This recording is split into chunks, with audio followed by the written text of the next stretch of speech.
Tribuners Putu Satria Ananta Rustika 19 tahun tewas di tangan seniornya Tegar Raffi Sanjaya 21 tahun dalam perpeloncoan maut yang terjadi di Sekolah Tinggi Ilmu Pelayaran atau STIP Jakarta Jumat 3 Mei 2024 lalu.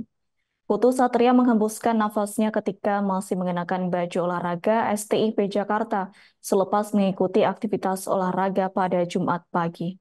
Nyatanya baju olahraga yang dikenakan Putu Satria memiliki pesan mendalam, yakni tentang bagaimana kekerasan selalu menjadi batu sandungan dalam operasional sekolah pelayaran ternama itu. Untuk informasi selengkapnya akan disampaikan langsung oleh rekan wartawan Tribun Jakarta. Gerald Leonardo, silakan untuk laporan lengkapnya. Ya, selamat sore Anda dan juga Tribuners dimanapun Anda berada dapat melaporkan bahwa pihak polisian dari Polres Metro Jakarta Utara sudah menetapkan tersangka terhadap Tegar Raffi Sanjaya yang merupakan mahasiswa atau taruna tingkat 2 Sekolah Tinggi Ilmu Pelayaran Jakarta atau STIP Jakarta terkait kasus penganiayaan yang menyebabkan tewasnya sang junior yakni Putu Satria Ananta Rustika yang saat ini sudah dalam penyidikan pihak polisian. Di mana dalam kasus ini tersangka Tegar dijerat pasal 338 KUHP, junto pasal 351 KUHP, yakni tentang pembunuhan serta juga tentang penganiayaan berat yang menyebabkan kematian. Dan saat ini polisi masih terus melakukan penyidikan sehingga tersangka Tegar ini terancam 15 tahun penjara.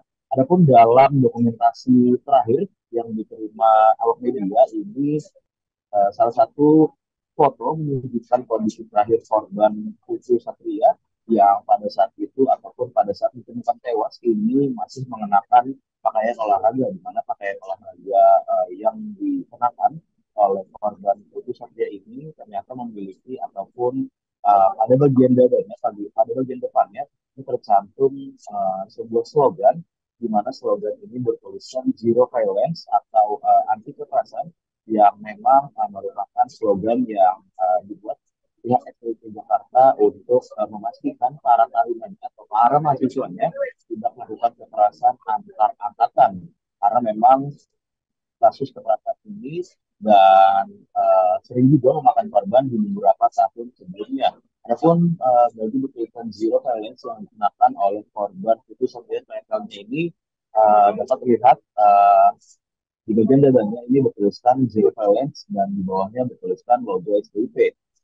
Pada saat tersangka Tegar Raffi Sanjaya melakukan pemukulan, dan sama sekali tidak mengindahkan tersangka Tegar seolah-olah memaknai betapa pentingnya slogan Zero Violence yang ada di tas olahraga tersebut. Tersangka Tegar ini pada saat kejadian Jumat 3 Mei 2024 lalu terus saja melakukan pemukulan terhadap korban yang merupakan juniornya yakni Putu Satria, di mana Putu Satria dipukuli sebanyak 5 kali oleh tersangka Tegar hingga korban ini lemas dan terkapar di toilet ataupun kamar mandi di lantai 2 SDIP Jakarta. Saat itu setelah pemukulan tersangka Tegar ini langsung berupaya melakukan penyelamatan dengan memasukkan tangannya ke dalam mulut dari korban Putri dengan maksud untuk menarik lidahnya supaya ada oksigen bisa masuk. Nyatanya berdasarkan hasil otopsi yang diterima pihak kepolisian, upaya tersangka Tegar menyelamatkan korban dengan menarik lidahnya ini yang membuat ini ataupun inilah yang membuat korban meninggal dunia karena oksigen tidak bisa masuk ke paru-parunya. Dan itu juga luka lebam di bulu hati korban akibat 5 kali dipukul oleh tersangka ini memperparah luka dan menyebabkan yang bersangkutan meninggal dunia, di mana berdasarkan hasil autopsi di RS jadi 5 kali pukulan yang bersarang di ulu hati korban ini sampai merusak jaringan paru-paru hingga memperparah kondisi tubuh korban sebelum akhirnya korban ini tutup usia. Saat ini pihak polisian masih terus melakukan pendalaman terkait kasus tewasnya Taruna STIP Jakarta ini. Pihak polisian juga masih uh, mencari keterangan dari berbagai saksi untuk kedepannya memastikan apakah ada terduga tersangka lain yang bisa saja ditetapkan dalam kasus uh, tewasnya mahasiswa STIP Jakarta ini.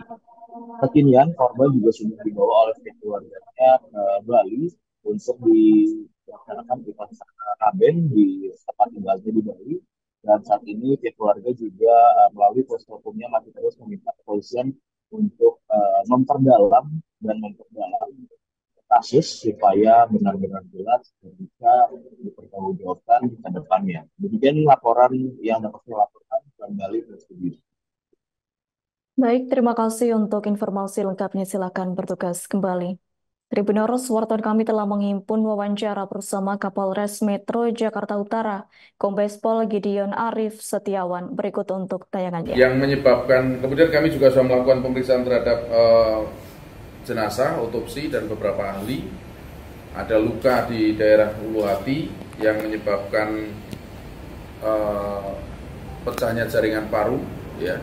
Ada pendarahan, tetapi juga ada luka lecet di bagian mulut.